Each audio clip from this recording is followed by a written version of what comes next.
तो पवन जी, आज हम आपसे जानेंगे सनातन के विषय को लेकर, सनातन के बारे में, कि श्री धीरेन्द्र शास्त्री जी वर्तमान समय में जो बागेश्वर बाबा जी हैं, 7 नवंबर से 16 नवंबर तक एक कम से कम 150 किलोमीटर की वो लंबी सनातन यात्रा कर रहे हैं। लोगों को सनातन से जुड़ने की और सनातनी बनने का संदेश दे रहे हैं। इस यात्रा को आप किस रूप में देख रहे हैं? क्योंकि आप भी एक हिंदू धर्म से हैं और एक आप सनातनी भी हैं, तो आप पूरे मानव समाज को इस विषय में जानकारी देने की कृपा करें कि असली सनातनी धर्म क्या है, असली सनातनी की परिभाषा क्या है। देखिए कजोड़ जी, आपने जो सवाल किया है, ये सवाल वैसे तो सामान्य कैटेगरी का है। यदि हम इसके मीनिंग में जाएंगे तो फिर बहुत गहरा अर्थ है इसका। आपने अक्सर देखा होगा, बागेश्वर वाले धीरेन्द्र शास्त्री जी बहुत सारे उलूल जुलूल बयान देते रहते हैं और उनके बयानों को लेकर काफ़ी लोग प्रतिक्रिया भी देते रहते हैं, विरोध भी करते हैं उनका। कई बार उनको माफ़ी भी मांगनी पड़ती है अपने बयानों के ऊपर। परंतु वर्तमान में उन्होंने जो एक रैली निकालने का, एक यात्रा का जो संकल्प लिया है, सनातन यात्रा, इस सनातन यात्रा को लेकर किसी व्यक्ति का कोई विरोध या उनसे कोई भी सवाल जवाब, ऐसा आपको कुछ भी देखने को नहीं मिलेगा। कारण क्या है? अध्यात्म की कमी, अध्यात्म के प्रति लोगों की जागरूकता की कमी। असल में अध्यात्म से पूरी दुनिया दूर बैठी है और इस अध्यात्म की, हमारे धर्मशास्त्रों की वास्तविक जानकारी ना हो पाने के कारण कोई भी व्यक्ति इस सनातन यात्रा के ऊपर धीरेन्द्र शास्त्री से सवाल जवाब नहीं कर रहा है। दूसरा, लोगों को डर है इस बात का कि भाई यदि हमने सनातन का विरोध कर दिया या कोई सवाल जवाब कर दिया तो पता नहीं हमारे प्रति लोगों की क्या प्रतिक्रिया होगी, हमारा विरोध बढ़ जाएगा। कई लोग डरे हुए हैं।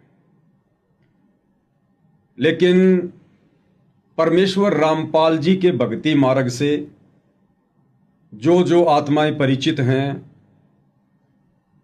वो आत्माएं जरूर सनातन यात्रा को लेकर सवाल जवाब करेंगी। सबसे पहले तो मैं आपको यह बताऊं कि चाहे धीरेन्द्र शास्त्री जी हों, चाहे देश के चारों शंकराचार्य जी हों, चाहे कोई कितना ही बड़ा संत महंत या मंडलेश्वर हो, असल में सनातन क्या है, सनातन की परिभाषा क्या है, सनातन का मार्ग क्या है, ये इन लोगों को पता ही नहीं है। धीरेन्द्र शास्त्री जी अपने आप को सनातनी कहते हैं, जबकि सनातन की परिभाषा से ये वहां से दूर दूर तक परिचित नहीं है। सनातन क्या है? जैसे हमारे पूर्वज अनपढ़ थे, अशिक्षित थे, उन्होंने केवल वेदों के नाम सुने थे, गीता जी का नाम सुना था, लेकिन हमारे पूर्वजों ने कभी ना ही तो वेदों के दर्शन किए, ना कभी गीता जी के दर्शन किए।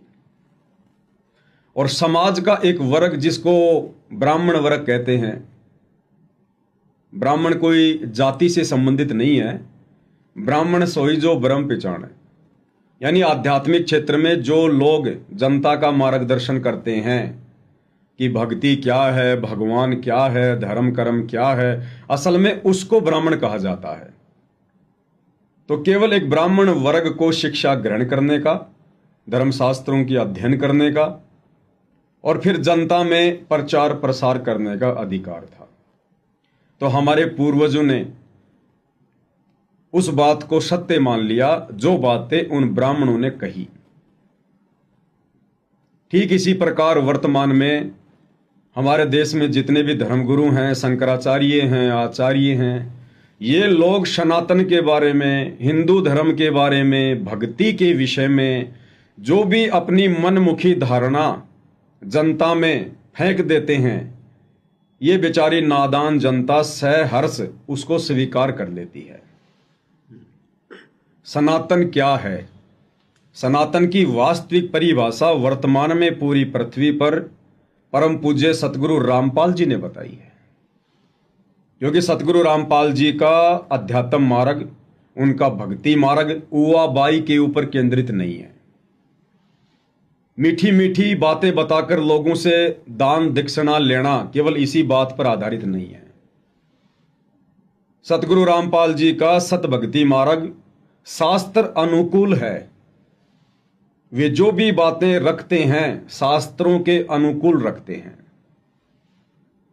तो सनातन के विषय में संत रामपाल जी ने बताया कि सनातन धर्म वो है जिस धर्म में चारों वेद, यजुर्वेद, ऋग्वेद, अथर्ववेद और सामवेद, जो समाज इन चारों वेदों के अनुसार भक्ति साधना करता है, मंत्रों का जाप करता है, धर्म कर्म करता है और चारों वेदों का निष्कर्ष श्रीमद् भगवत गीता, उस गीता जी में जो ज्ञान है, जो गीता जी के अनुसार साधना करता है, भक्ति करता है, धर्म कर्म करता है, असल में वो व्यक्ति सनातनी व्यक्ति है। अब कजोड़ जी, सनातन धर्म ये द्वापर की शुरुआत तक तो ठीक ठाक चला था। यानी सतयुग में लोग वेदों के अनुसार साधना करते थे, भक्ति करते थे, धर्म कर्म करते थे। त्रेता युग में भी लोग वेदों के अनुसार धर्म कर्म करते थे, अपनी भक्ति किया करते थे। द्वापर में भी लोग काफी हद तक वेदों के अनुसार साधना करते थे। लेकिन जैसे द्वापर युग समाप्त हुआ, धीरे धीरे सनातन भी समाप्त होने लगा। आपको सतयुग में कोई मंदिर देखने को नहीं मिलेगा। आपको सतयुग में ब्रह्मा विष्णु महेश की साधना पूजा पाठ देखने को नहीं मिलेगी। आपको त्रेता युग में कोई मंदिर नहीं मिलेगा, कोई पाखंडवाद नहीं मिलेगा। आपको कोई ब्रह्मा विष्णु महेश की पूजा साधना देखने को नहीं मिलेगी। लेकिन वर्तमान कलयुग में गांव गांव में मंदिर, नगर नगर में मंदिर, पत्थर के देवों की पूजा, चौराहों की पूजा, भैरव भूत बेताल हनुमान की पूजा आपको सर्वत्र देखने को मिलेगी। तो जो साधना वेदों के अनुसार है, गीता जी के अनुसार है, वो सनातनी पूजा है, वो सनातनी भक्ति है, सनातनी साधना है। अब वेदों में क्या लिखा है, गीता जी में क्या लिखा है? यजुर्वेद अध्याय नंबर 40 और मंत्र नंबर 15, केवल एक ओम मंत्र का जाप करने का विधान है। चारों वेदों में इस ओम मंत्र के अलावा किसी और मंत्र का जाप करने का आदेश नहीं है साधक को। चारों वेदों के निष्कर्ष गीता जी में अध्याय 8 श्लोक नंबर 13 केवल एक ओम मंत्र का जाप करने का निर्देश है। ओम इति एक अक्षर ब्रह्म व्यवहारण माम अनुशमरण ये पर्याति तजन देहम सयाति परमाम गतम। ब्रह्म कहता है कि मेरी साधना का केवल एक ओम नाम का मंत्र है। अंतिम श्वास तक, मरते दम तक जो इस ओम नाम का जाप करेगा वो मेरी वाली परम गति को प्राप्त होगा, वो ब्रह्मलोक में जाएगा। ये है सनातनी पूजा। आज आप मुझे बता दीजिए, देश के चारों शंकराचार्य, धीरेन्द्र शास्त्री जी या अन्य जितने भी आचार्य हैं, संत महंत मंडलेश्वर हैं, क्या इन लोगों की भक्ति साधना का आधार चारों वेद हैं? क्या गीता जी है? कोई तो अपने भक्तों को हरे हरे राम राम रामा रामा हरे हरे, कोई मंत्र देता है राधे राधे राधे राधे, कोई मंत्र दे रहा है राधे राधे श्याम मिला दे, राधे राधे श्याम मिला दे, कोई मंत्र दे रहा है ओम नमो भागवते वासुदेवाय नमः, कोई क्या पूजा बता रहा है, कोई क्या पाखंड करवा रहा है। चारों वेद और गीता जी वर्तमान में इस पृथ्वी पर एकमात्र परम पूज्य सतगुरु रामपाल जी के अलावा किसी भी धर्म गुरु की भक्ति का आधार नहीं है। हम कैसे इन लोगों को सनातनी कह सकते हैं? सनातनी ग्रंथों में जिस भक्ति विधि का वर्णन है, यदि कोई धर्म गुरु उस विधि से अपने साधकों से भक्ति नहीं करवा रहा है, धर्म कर्म नहीं करवा रहा है, तो वो व्यक्ति सनातनी कहलाने का अधिकारी नहीं है। उसको हम सनातनी नहीं कह सकते। दूसरी बात, जो हिंदू धर्म है, हिंदू धर्म कहां से निकला? हिंदू धर्म की उत्पत्ति कैसे हुई? आज 99% हिंदू समाज को भी इस बात का ज्ञान नहीं है। कहने को अपने आप को हिंदू कहते हैं, जरा सी बात पे झंडा उठा लेंगे, डंडा उठा लेंगे, लेकिन हिंदू समाज के 99% लोगों से यदि पूछा जाए कि भाई गीता जी में कितने श्लोक हैं, वो नीची गर्दन कर लेंगे। भाई आप मुझे गीता जी के 4 श्लोक सुनाइए, वो नीची गर्दन कर लेंगे। चारों वेदों के नाम क्या है, 90% हिंदुओं को नहीं पता। हम कैसे उनको सनातनी कहें? कैसे हम उनको हिंदू कहें? हिंदू, मुस्लिम, सिख और ईसाई, ये चारों धर्म बराबर हैं। चारों धर्म सनातन से निकले हैं। चारों एक ही बाप के बेटे हैं। सही। जैसे ही द्वापर के बाद में कलयुग शुरू हुआ, सनातनी पूजा का नीचे गिरना शुरू हो गया। भैरव, भूत, बेताल, पेड़ पौधे, चौराहे, इनकी साधना शुरू हो गई। इंसान भक्ति करते करते भी दुखी रहने लगा। धर्म कर्म की जानकारी से इंसान दूर हो गया। आज से 3200 वर्ष पहले हिंदू धर्म का जन्म हुआ। द्वापर में कोई जानता ही नहीं था हिंदू धर्म क्या होता है। द्वापर में कोई नहीं जानता था मुस्लिम धर्म क्या होता है, सिख क्या होते हैं, ईसाई क्या होते हैं। सतयुग में कोई धर्म नहीं था, त्रेता युग में कोई धर्म नहीं था, द्वापर तक भी कोई धर्म नहीं था। एकमात्र सनातनी ग्रंथ वेदों के अनुसार भक्ति साधना होती थी। द्वापर के बाद में सारे धर्म बने हैं। 99% हिंदुओं को तो छोड़ो, लाखों की संख्या में जो धर्म गुरु बैठे हैं, पाखंड फैला रहे हैं, धर्म के नाम पर अपनी दुकानें चला रहे हैं। यहां तक कि हमारे देश के चारों शंकराचार्यों को इस बात का ज्ञान नहीं है कि हिंदू धर्म की शुरुआत क्यों हुई थी। ये तो बता देंगे कि हिंदू धर्म की शुरुआत आदि शंकराचार्य जी ने की थी, लेकिन ये नहीं बता पाएंगे कि हिंदू धर्म की शुरुआत उनको क्यों करनी पड़ी, ऐसी क्या नौबत आ गई थी। जब आप इतिहास में जाएंगे, परम पूज्य सतगुरु रामपाल जी के प्रवचन सुनेंगे, तो आपको पता चलेगा कि बौद्ध धर्म का बहुत तेजी से प्रचार प्रसार हो रहा था। पूरे चाइना बौद्ध धर्म को अपना चुका था। और ये जो बौद्ध धर्म है, ये जीव को नास्तिकता की ओर लेके जा रहा था, धीरे धीरे धीरे धीरे। लेकिन भारत की भूमि हमेशा से ऋषि मुनियों की भूमि रही है। परमपिता परमेश्वर जी की यहां पर विशेष दया दृष्टि रही है। विश्व में अध्यात्म की शुरुआत भारत की भूमि से ही होती है। और परमेश्वर ने जब भक्ति मार्ग का समय आता है, तो मोक्ष मार्ग की शुरुआत भारत देश से ही करनी होती है। इसलिए उस परमपिता परमेश्वर कबीर साहिब ने, जो वर्तमान में धरती पर हमारा सौभाग्य सतगुरु रामपाल जी के रूप में प्रकट हैं, उन्होंने हमेशा हमारे देश की संस्कृति को, लोगों की सोच को, विचारधारा को उन्होंने सेफ रखा है, बचा के रखा है। तो भला वो परमपिता परमात्मा हिंदुस्तान में पाखंड को कैसे फैलने देता, नास्तिकता का बीज कैसे पड़ने देता। तो परमपिता परमेश्वर कबीर जी ने शंकर भगवान को प्रेरणा की। शंकर भगवान ने अपने शंकर लोक से अपनी एक आत्मा, अपने एक गण को आदि शंकराचार्य के रूप में धरती पर जन्म दिया। आदि शंकराचार्य ने बहुत ही थोड़ी उम्र में बहुत सारे शास्त्रों का अध्ययन किया, बहुत सारी उन्होंने पुस्तकें लिखी।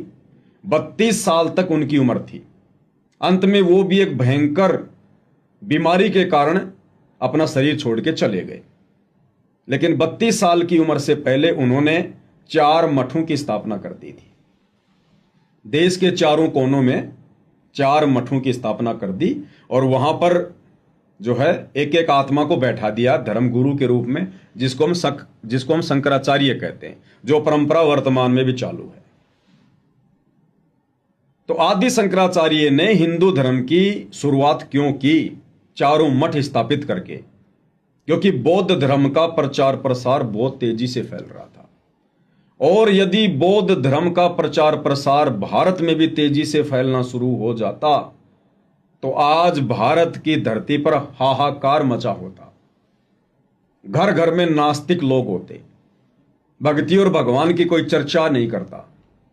जिस प्रकार आप वर्तमान के जो बौद्ध लोग हैं, आप कभी कभार उनकी विचारधारा सुनते हैं तो वो कहते हैं हम ब्रह्मा को मानते, ना हम विष्णु को मानते, ना हम शंकर को मानते, ना हम किसी देवी देवता को मानते। तो ये उनकी छोटी सोच है, घटिया सोच है। वो लोग शास्त्रों से परिचित नहीं है, अध्यात्म से परिचित नहीं है। तो आदि शंकराचार्य जी ने आज से 3200 वर्ष पहले 4 मठों की स्थापना करके भारत में हिंदू धर्म की शुरुआत की। और वेदों के अनुसार जो साधना है, उस साधना पे उन्होंने जोर दिया। श्री शंकर जी की भक्ति करने पर जोर दिया, जिस कारण से भारत में यह बौद्ध धर्म ज्यादा नहीं फैल पाया और सभी आत्माएं आज नास्तिक होने से बची हुई हैं। तो जो हिंदू धर्म है वो सनातन धर्म से ही निकला है। फिर उसके बाद आज से लगभग 2,500 वर्ष पहले ईसाई